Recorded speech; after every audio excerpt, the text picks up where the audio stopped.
Some of you, I went over to Kettle Marine before Christmas, and they have 3 charter schools right in their high school. One is on science, health and science. One is on performing arts, and the third one is on international studies.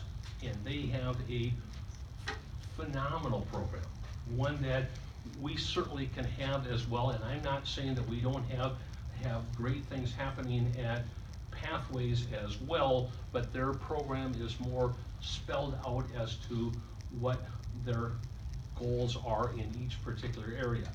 And in their case, they're all at the high school, and they believe it's critical that they be at the high school because it allows kids to take a high school class if they need to. And so for international studies, if they want to take another foreign language that's not offered at their charter school, they can just walk down the hall and take it over here.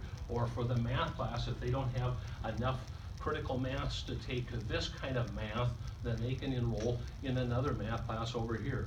You know, the project-based learning that we do very effectively at Pathways is a means to the end, it's not the end. Project-based learning is a teaching mechanism that all of our students, whether they're at Pathways or they're at the high school or they're at Badger, should be exposed to, because it's a very, very effective way to teach kids. Just as computer-aided instruction is, just as interdisciplinary units are, just as sometimes the lecture in front of the kids, they're all teaching mechanisms that you use to get to the end, and project-based learning certainly is a very effective tool that they're using effectively at Pathways, but we should be doing that in all of our buildings. And so, Nancy, to go back to your question, I'm babbling, is that immediately we need to make sure that we address all of the concerns of everyone who is in Pathways, that we have our counselors, we have our principals working on how do we make sure that we have the classes available so that we're not leaving kids out.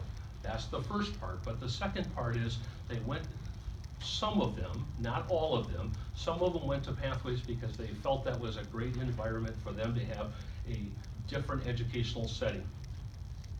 If we don't have that environment, then are we going to have them go through the cracks? And that's what nobody wants that to happen.